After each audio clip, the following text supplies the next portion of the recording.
జై శ్రీరామ్. అందరికీ నమస్కారం. వెల్కమ్ టు న్యూస్ అఖండ. నేను మీ కస్తూరి శ్రీధర్. ఆక్స్ఫర్డ్ యూనివర్సిటీ ఏందో, దాని బతుకనేది ఎట్టుంటుందో, దాని తీరుతెన్నులు ఎట్టుంటాయో, ఇప్పుడు అక్కడ జరిగినటువంటి ఒక ఇంపార్టెంట్ విషయాన్ని అయితే ఈ న్యూస్ ద్వారా మీకు అందరికీ చెప్పే ప్రయత్నం అయితే చేస్తా. ఓకేనా? ఆక్స్ఫర్డ్ యూనియన్ ఇదొక దిక్కుమాలినటువంటి యూనియన్ అనమాట.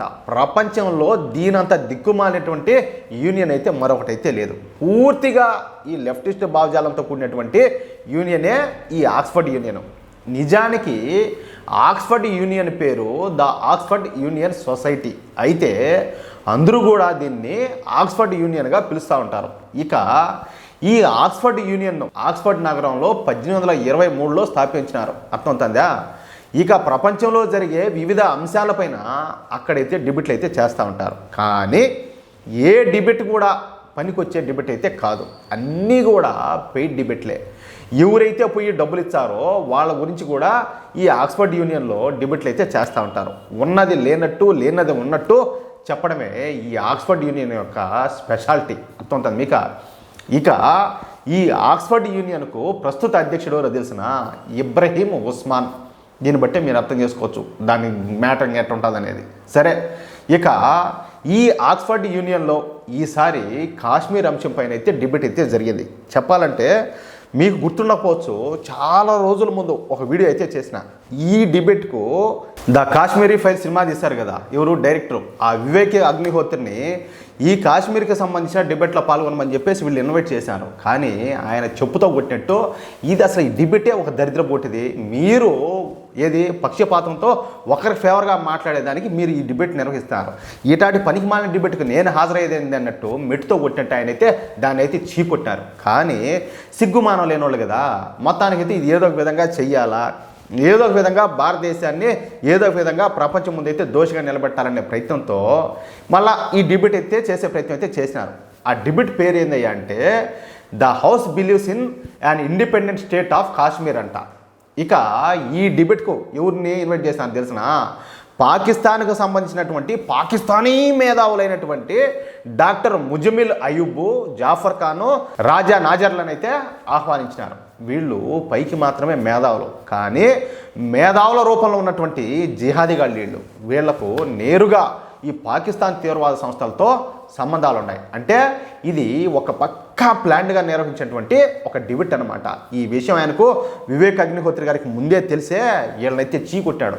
మీలాంటి డిబేట్లకు నేను రావడం ఏంది అన్నట్టు. అయితే భారత్కు వ్యతిరేకంగా ఈ పాకిస్తానీలతో ఈ కాశ్మీర్ పాకిస్తాన్లో భాగమనే ఉద్దేశం వచ్చే విధంగా ఈ డిబేట్ని అయితే నిర్వహించారనమాట.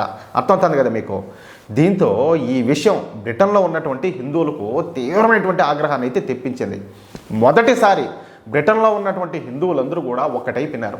అంతే. ఇక ఈ ఆక్స్ఫర్డ్ యూనియన్ డిబేట్లోకి ప్రవేశించి ఈ హిందువులందరూ కూడా గోల చేశారు. అసలు జమ్మూ కాశ్మీర్ భారతదేశంలో భాగమని, ఎప్పటి నుంచో జమ్మూ కాశ్మీరు భారతదేశంలో భాగంగా ఉంటా వస్తుందని చెప్పి, అలాంటిది ఇప్పుడు జమ్మూ కాశ్మీర్ను పాకిస్తాన్లో భాగమనే విధంగా మీరు ఏ విధంగా చూపించారంటూ పెద్ద ఎత్తున హిందువులైతే తమ నిరసనలు అయితే తెలియజేశారు. పైగా ఈ దిక్కుమాలినటువంటి డిబేట్కు పాకిస్తానీలైనటువంటి డాక్టర్ ముజమిల్ అయూబ్, జాఫర్ ఖాను, రాజా నాజర్లను ఏ విధంగా మీరు ఆహ్వానిస్తారని చెప్పి ప్రశ్నించారనమాట. వాళ్ళందరూ కూడా పాకిస్తాన్ యొక్క తీవ్రవాద సంస్థలతో ప్రత్యక్ష సంబంధాలు కలిగి ఉండేవాళ్ళే. వాళ్ళందరూ కూడా మా దగ్గర అందుకు సంబంధించిన ఆధారాలు కూడా ఉన్నాయని చెప్తా ఈ బ్రిటిష్ హిందూ యువకులందరూ కూడా ఈ ఆక్స్ఫర్డ్ యూనియన్ డిబేట్ వద్ద పెద్ద ఎత్తున ఈ స్లోగన్స్ ఇచ్చి అందరినీ కూడా షాక్కు గురి చేసినారు. ఎందుకంటే బ్రిటిష్ హిందువులు మన దేశంలో లాగానే అక్కడ కూడా హిందువులు అంటే అదే పరిస్థితి, చాలా వరకు స్వార్థమే ఉంటుంది. కానీ కనీసం భవిష్యత్తును ఏ విధంగా తీర్చిదిద్దుకోవాలా, మన వైపు ఎవరైనా కూడా విమర్శలు చేసినా లేకపోతే తప్పుడు ప్రచారాలు చేసినా వాటిని ఎట్ట తిప్పికొట్టాలనే విషయంలో చాలాసార్లు ఫెయిల్ అవుతూ ఉంటారు. కానీ అందుకు విరుద్ధంగా ఎప్పుడు లేనట్టు ఈ హిందువులందరూ కూడా ఒకటిగా కలిసిపోయినారు. అర్థం మీకు? అందరూ కూడా కలిసికట్టుగా కలిసి వచ్చి ఈ విధంగా ఈ ఆక్స్ఫర్డ్ యూనియన్ డిబేట్ను అడ్డుకోవడంతో అందరూ కూడా బెత్తరపోయినారంట.